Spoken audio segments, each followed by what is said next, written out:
What's going on, Jab Jab Talk Nation? It's your boy Ozeel back behind the MIC. This is the place to be. This is Jab Jab Talk, your YouTube channel where we're going to jab about boxing, all the latest news, the gossip, upcoming fights.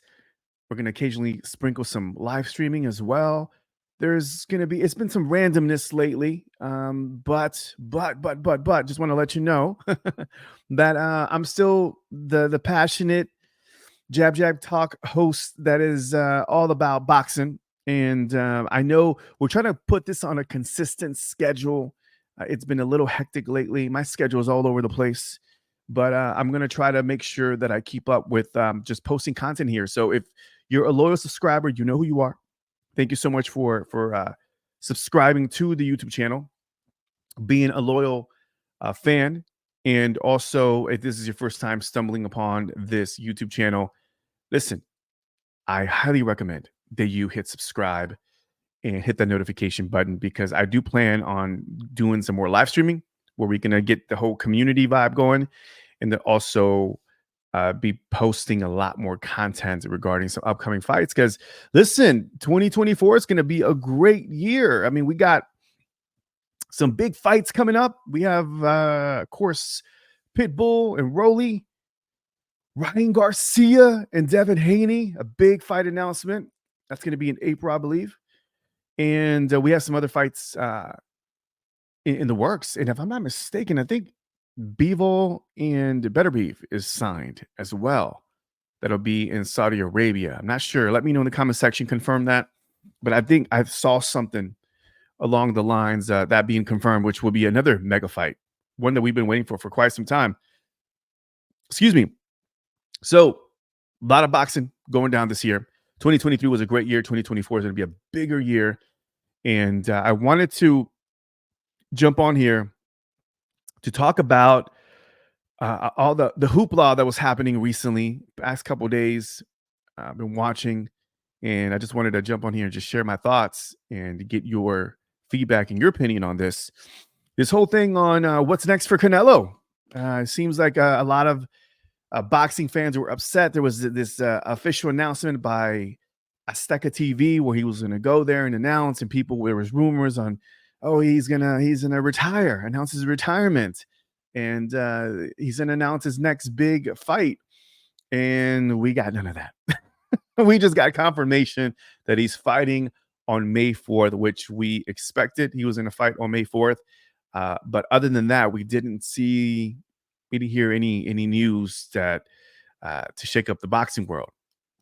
So a lot of boxing fans took it to YouTube and on Twitter, blasting Canelo and just talking mad-ish about Canelo's next move, and he's stalling, or what is he doing, and yada yada yada. You know, here's something that's really interesting that I share this, and a lot of boxing commentators and people in the space have been also having a backlash with Canelo and the way he handled it. But come on, let's first and foremost, it was just Canelo making an announcement and nothing more. He didn't promise us that he was going to announce his next fight.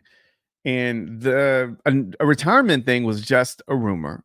So that's something that the press and the people made up and suspected. And that's it. Like, I don't understand first why people are so upset at Canelo for going on this network in Mexico and sharing whatever was going on in his space. And he did a little short interview. And I mean, I don't know. This is when you have a big brand influence, when you can go on internationally, just make an announcement and talk to the people. And then there's so much expectation. Who are you going to fight? Are you going to retire? What's happening? Oh my God, tell us more. That's Canelo's brand. Canelo is a mega star, and there's love and hate that comes with it. But it's interesting to get the haters going crazy over this, and even seeing some of the boxing analysts blasting him like he promised us anything. It's okay. I mean, boxing survives. Boxing moves forward. But he definitely has. It just reminded me of like Mayweather. Like, they have that superstar status where everybody's at the edge of their seats trying to figure out who's next, who's next, and he's going to be criticized regardless.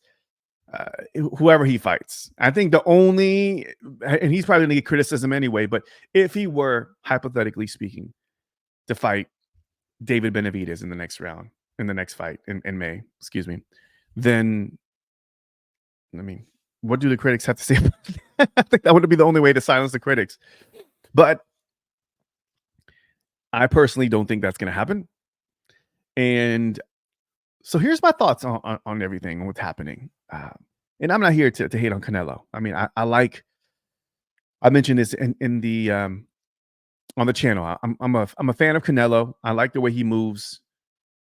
Sure, do we want to see him in some of the big fights? I don't call him a duck. He's this is a boxing business, and there's a business side to this that we don't frankly understand at all. There's a lot of back end nuances in putting a fight together.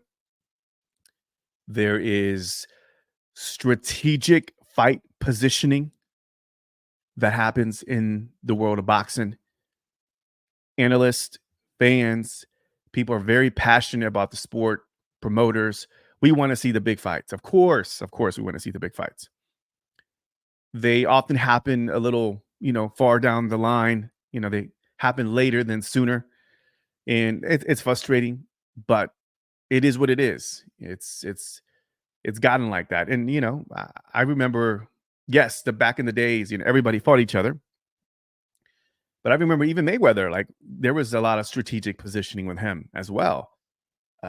He especially towards the end of his career. Remember that? I mean, he was fighting Andre Berto and what was one of his last fights, and I forgot who else previously, but he was just, these were fights that didn't quite sometimes make sense. But again, he fought, and he was very strategic about the way he marketed himself towards the end of his career.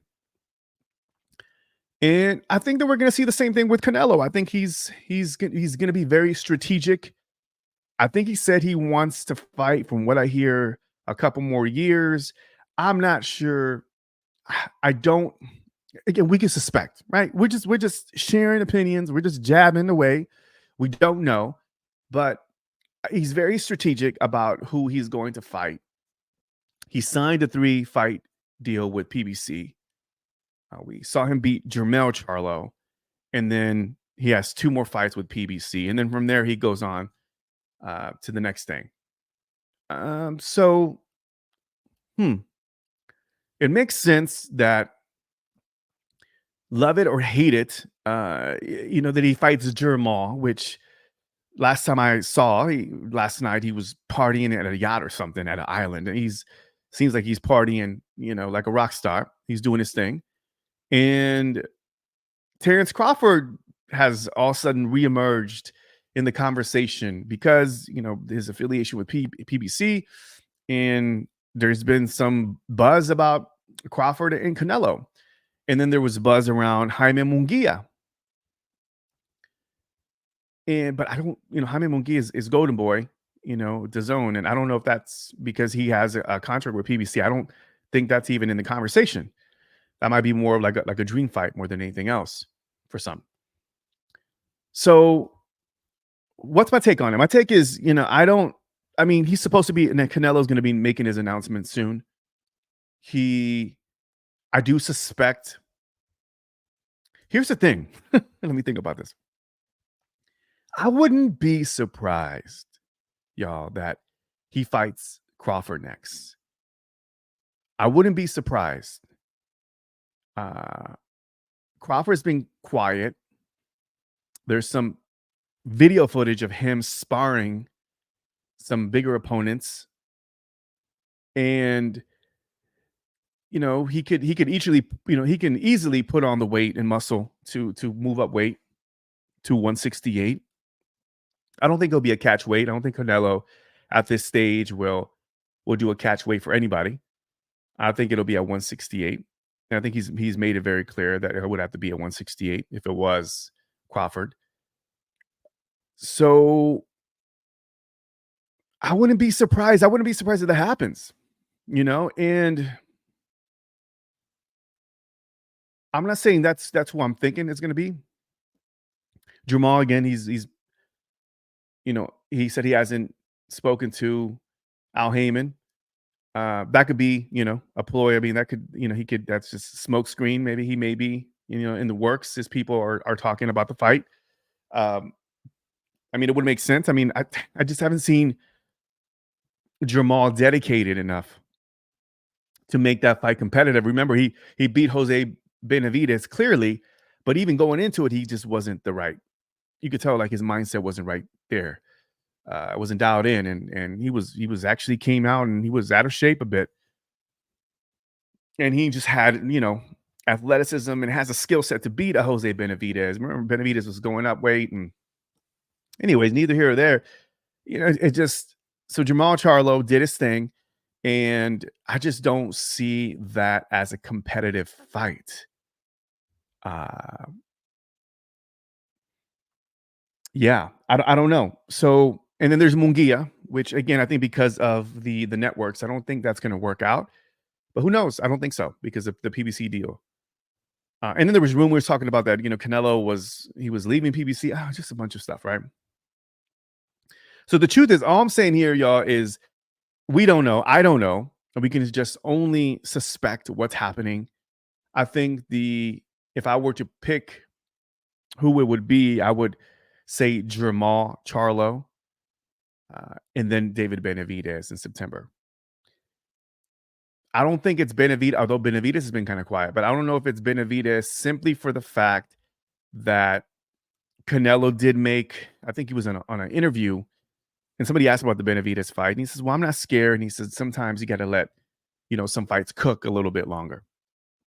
And again, it goes back to what I was saying earlier. I mean, these are strategically positioned. It's just a business. So although we as boxing fans could be like, "No, forget that. Just Benavidez is good. He's ready to go. Put him in. Put him in. Put him in, coach." And let's see that fight happening. But Canelo is full of surprises. I wouldn't even be surprised if it's like somebody in the top 10, like just a stay busy fight. And then he fights David Benavidez. Maybe like a top 10 in the PBC camp, and then just, gets Benavidez in September. That may be what we see as well. So that's my take. Jamal, it's kind of like what we see happening because he beat the brother, and there's a little narrative there, and Charlo did win his fight, and if Canelo's strategic, he's like, well, he was out of shape, and this is a good time for me to take on this fight, even as a busy fight. I just don't see Jamal doing anything towards Canelo. I really don't. Not at 168. At 168, and the way he looked last time, I just don't see him at elite level. And then Terrence Crawford, I just don't want to see it. I don't want to see that fight. Like I don't see it at all. I think the only thing that there's buzz around it is just, I mean, there's shock value in the beginning. Oh, Terrence Crawford, big name, pound for pound versus the big boy pound per pound, and then the battle of the pound per pound. I just don't, I guess you can spin that narrative, but I don't see that fight. Like, I don't know. It really excite me. It really doesn't. It doesn't. Crawford jumps up, 3 weight classes up to challenge the big guy at 168. I mean, I just don't see it. I don't see it. And Canelo made it very clear early on, they just has no interest in that fight. But money talks, and we may see it. Who knows later down the line? I just don't see it next. I really don't. So I'll come back here live I'll do a live stream when I come back, and once the announcement is made, and I'll talk my ish, and I'll figure out what I think about it. But yeah, I just don't see it. So let me know in the comment section. What do you guys think? What's next for Canelo? And then Munguia. Let's talk about Munguia. All right.